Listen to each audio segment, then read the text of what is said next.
Yongera kubuzaako enaje sokwatengo tumudde mpologoba enunje yedembe atukyali mu wolokoso amachago nakola nyongera kubuzaako omwana wezamanyidwa nga Sean Lemon Starboy yekireka promoter Juma nembuzaako kuba kyali kumuganange owakitimbwa Town Secondary School agamanto nakola bayinayo anniversary yabwe so ndoza musolo kwata mugende sadize kayunge yo mpolampola kale omuyimbi Edrisa Kenzo Musuza president wa Love Nigga okuva Rwema we yagenda abadenga jakola mawulire ku mawulire ngane ku mulundi guno Eddie Kenzo yayise olukungana lw'abana mawulire olwatudde ku Mistil Hotel Nsambia obali awo tufune answer ku bibuuzo ebadde bijjanga bitubuuzibwa naddala abawagizi be era nzikiriza nti wamagwe bingi bye twakutteko naddala wannonde wali ku nsonga Edrisa Kenzo Musuza wawasule watuufu ne tukwatirawo ddala era bwato ne tuva n'omukisa okutubuulira nga bwayagala sekyulite kakala mutandika naawe ekikwatagana n'egyensula sijja kukubuulira nsonga lwaki nyina amaka mangi naye eraliikirira dde abantu era nga nsaba gavumenti empa obukuumi gye babuulira gyensula simanyi oba lwa batumika nkumanyi ng'omu ku Love Nigga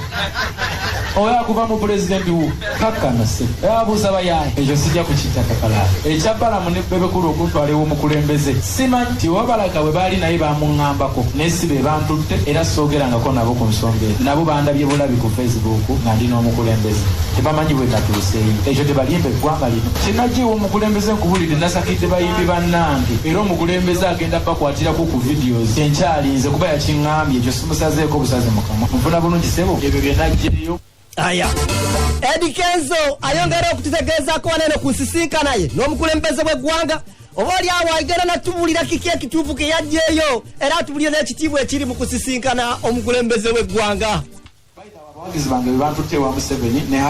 #weyayo senga tebakikola kugenda viral sandigenzeyo so abawagizi bange bebantwalayo mupaanigwa wa muzeeyi era nabeebaza era nababulira nga sinnagenda by the bantu bangi benabulira nemukulu Kyagulanyi namugamba nti ngenda wa muzeeyi kubanga it was a very good achievement to meet the president of the nation buli muntu kyekirooto kye n'abanvuma boolabe banvimbidde buvimbiziro naye nabo baagala okugenda bamugemu yaani wagwa oyo musajja sewe fountain of honor buli muntu yagala amusireko mu that's the biggest achievement someone can never have to be a president so nze ndi musanyufu era mpulira nga celebrating aka achievement ako era ekifaananyi ndi wakukiwanga ninamu naye butategeragana naye tekitegeeza nti muwalana Eddie Kenzo omuyimbi abadde amanyiddwa ennyo mu kuyimba ennyo ku people power oba oli awo nga bangi balowooza nti Eddie Kenzo waagwa wamma gwe n'omuyimbi Bobi Wine bwagwa option yonna yakudda mabega okujjako genda maaso sisobola kutuula famire yange eri mu buzibu ze famire ndi kukyakuŋŋaanya nkuŋŋaanye ate ne benali mmanyi abanzaala babiri baafa kati kitegeeza nze mukulu w'ekikanze kikanze buli so nsaba nnyo Mukama nsobole okubeera mu nsi eno nga ndi muwangaazi era abantu abanteeka mu political positions mbanyiigira nnyo kuba mwagala kunkubya mu subbaawa balaba olina akugamba nti bw'otuvaamu mbavaamu nabajoyininga mwagala kunkubya naye nga bannange nze ndigana kampaata mundeke netakuliri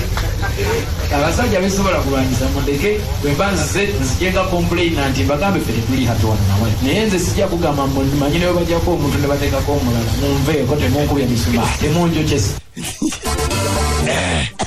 ubutitizi buli wa naye waliwo sheeki yagenda n'atulako mu motoka ya president sheeke ngugwa yavaayo agitenda buwoomi nti ho erinnya nayakunsi ho kati kino kitegeeza oli ne bw'aba alina sente zifaanana zitya wabeerawo eddaala lyatannatuukako nti singa abeera alituuseeko abajja gamba nti ho munywanyi njala obuuzaako muyimbi amanyiddwa nga ali Emma e Canada atumbudde naye mbadde nsaba akayimba akafaako katuddiremuuko munywanyi kubanga Eddie Kenzo buli ensonga weemutuukako ebimusukako ebingi atuddirayo ku katyuni Alex Kitonsa wali ku DT Solanka kuweereza akayimba ako kwata abawagizi bange bonna abawenyalemu ab'FDC nemba kuŋŋanya nga mbagamba nti one love get together and feel alright one love kozi Mason yangani together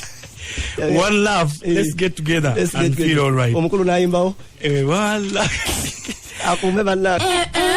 Choka, you guys, get serious. Hakati rambulo kasawe deyo. Nesawe dako mjikole namwe.